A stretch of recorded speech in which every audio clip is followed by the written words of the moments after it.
Ya, Partai Nasdem akan menggelar konvensi untuk menjaring calon presiden tahun 2024. Konvensi ini memberi kesempatan bagi tokoh potensial untuk maju di pemilu, meski dia tidak berasal dari partai politik. Konvensi juga memberi kesempatan kepada rakyat untuk bisa mengenal program yang ditawarkan oleh calon presiden tersebut. Ya, tapi mengapa tidak banyak partai politik yang menjaring calon presidennya melalui konvensi? Lalu apa untung ruginya bagi rakyat Indonesia jika banyak partai yang memilih calon presiden lewat konvensi, pemirsa? Ya. Untuk membahasnya telah bergabung bersama kami pengamat politik, yaitu ada Mas Hanta Yuda. Mas Hanta Yuda, bagaimana tanggapan Anda, pandangan Anda, analisis Anda soal konvensi yang akan dilakukan oleh Nasdem 2 tahun mendatang ini? Akankah berhasil atau sama dengan catatan-catatan sebelumnya pernah dilakukan partai-partai lain? Ya, pertama secara gagasan ini harus kita sambut positif. Karena ini bahkan kalau saya sejak awal itu setiap partai politik diwajibkan mestinya melakukan semacam konvensi. Supaya tidak ujuk-ujuk kita menunggu cawapresnya tinggal berapa menit diumumkan, rakyat baru tahu, oh cawapresnya Pak Jokowi si A, cawapresnya Pak Prabowo begini. Jadi rakyat tidak dilibatkan dalam proses seleksi sebelum election. Jadi secara gagasan bagus. Kemudian saya gagasan juga ini bisa mengurangi hegemoni partai politik yang tadinya hanya melalui satu-satunya harus petinggi partai, pemegang veto player atau orang kuat di partai, sekarang bisa mengurangi itu paling tidak.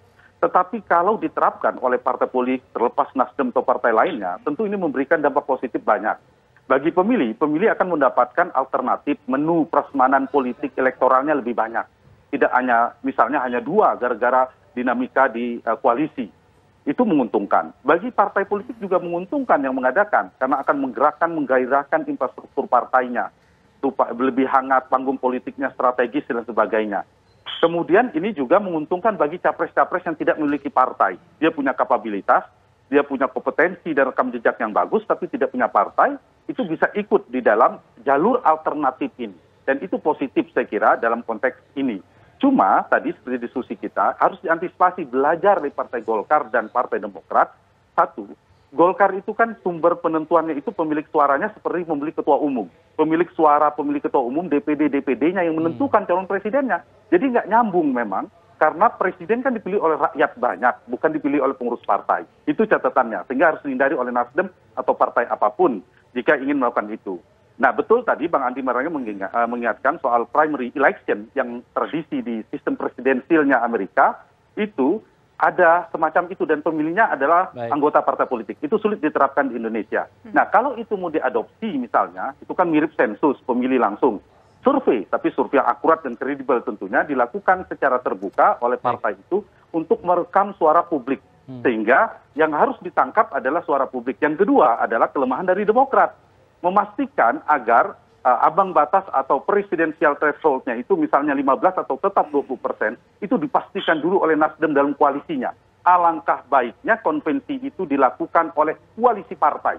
Jika partai itu belum ada jaminan mendapatkan ambang batas. Kalau tidak seperti Pak Dahlan Iskan menang konvensi Demokrat tapi tidak bisa menjadi calon presiden. Jadi harus memastikan dulu koalisinya dulu ya. Siapa teman koalisinya, baru kemudian melakukan konvensi. Syaratnya. Kecuali dia sudah ini. Saya kira itu yang ide itu yang harus ditangkap dalam konteks ide besarnya ini ingin memajukan proses demokrasi atau eksperimen politik apapun istilahnya, ini positif. Ini positif sehingga yang harus diluruskan, yang harus diperhatikan adalah konvensinya jangan setengah hati. Konvensi setengah hati itu kan jangan karena misalnya sekedar karena tidak ada figur, ingin membesarkan partai, tapi betul-betul fokus dilakukan belajar dari partai-partai sebelumnya. Jika itu dilakukan dengan serius oleh Partai Nasdem, dengan koalisinya, misalnya Nasdem dapat sekian persen, berkoalisi, kemudian betul-betul bisa mengusung dalam proses kandidasi. Jadi konvensi ini kan proses kandidasi, seleksi, kemudian masuk ke tahap sesungguhnya di proses eleksi. Dan itu belajar dari sistem presiden Amerika, orang tidak kenal siapa ketua pimpinan Partai Republik, Partai Demokrat. Kalau di sistem parlementer seringnya memang pimpinan partai yang akan berkuasa. Nah, harusnya di Indonesia bukan otomatis tiket itu milik ketua umum partai. Harusnya dibuka kepada orang terbaik di Republik ini dan partai menyiapkan instrumen agar terpilihlah kader terbaik atau masyarakat atau figur terbaik untuk menjadi calon presiden. Oke, saya ingin ke Mas Hanta Yuda. Mas Hanta, seperti ada pertentangan nih. Tadi kan disebutkan harus ada mitra koalisi dulu nih. Tapi kemudian ketika disodorkan idenya ke PDIP, kita tidak mau ikut-ikutan gimmick politik. Nah ini apa yang bisa dibaca kemudian oleh Mas Hanta untuk kemudian perpetaan politik ke depannya? Ya, arah pertanyaan Alphard mungkin bagaimana kira-kira dinamika peta koalisi ke depan. Tentu masih dinamis, masih jauh. Nah, kalau Nasdem berhasil membuat panggung politik konvensi Capres, ini sebelum ke peta konvensi memberikan angin segar, harapan bagi orang-orang punya kompetensi. Apakah dari para gubernur, kepala daerah, apakah mereka dari kelompok bisnis, kemudian dari cendekiawan dan sebagainya yang ingin masuk atau politisi sendiri, itu sudah bisa punya harapan, oh saya bisa ikut konvensi Partai Nasdem atau Partai Nasdem dan kawan-kawannya dalam koalisi. Ketimbang misalnya, meskipun masih ada peluang ya, seperti Pak Masinton katakan, saya bisa bayangin ada yang mau maju, wah kalau PD Perjuangan, ini contoh saja, ada Mbak Puan Maharani, susah juga. Beliau sangat kuat dalam struktur kekuasaan partai. Kalau Partai Demokrat, Partai Pak Andi Malarangeng, Mas Ahaye juga sudah siap di sana. Nah, paling tidak ada secerca harapan bagi orang-orang yang tidak memegang kendali dalam struktur kekuasaan partai politik, itu ada konvensi-konvensi semacam ini. Meskipun kita hormati, seperti Pak Masinton katakan, ada mekanisme internal. Toh ternyata Partai PDI Perjuangan juga bisa sangat santer pada saat itu Mbak Puan, ternyata Pak Jokowi gitu. Tapi pelajaran di Partai Demokrat juga penting. Ternyata peserta konvensi pemenangnya ternyata kalah dengan Jokowi Widodo, Pak Jokowi pada saat itu yang bukan produk konvensi. Jadi tidak bisa kita pisahkan. Tidak, keberhasilan konvensi bukan hanya dia menang pilpres. Yang kita harus berikan catatan adalah soal demokrasi, pelibatan publik dan sebagainya, itu juga penting. Nah, terkait pertanyaan Mas Alphard tadi juga menarik. Kalau saya membaca, ini juga bisa dibaca indikasi kemungkinan berkoalisinya Nasdem PDI Perjuangan, bukan tidak mungkin, mengecil. Saya mengatakan karena dalam politik tidak ada yang tidak mungkin, tapi peluangnya mengecil.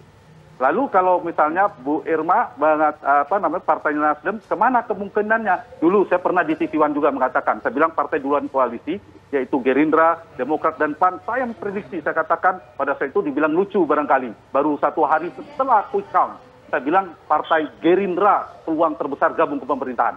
Kedua PAN, ketiga Demokrat. Pada saat itu bayangkan, tapi orang mengatakan kelucuan itu ternyata terbukti. Nah, kalau boleh saya menganalisa, izinkan, peluang koalisi Nasdem hari ini paling kecil dengan PDI Perjuangan. Boleh dong beranalisa, meskipun kita butuh pembuktian. Peluang paling besarnya dengan siapa Nasdem? Dengan PKS atau dengan Golkar. Baru kemudian Demokrat. Terakhir mungkin ke PDI Perjuangan. Bukan tidak mungkin ya, Bu Irma dan Pak Masinton. Saya mengatakan urutan peluangnya paling kecil. Tentu panjang kalau berbicara ya. soal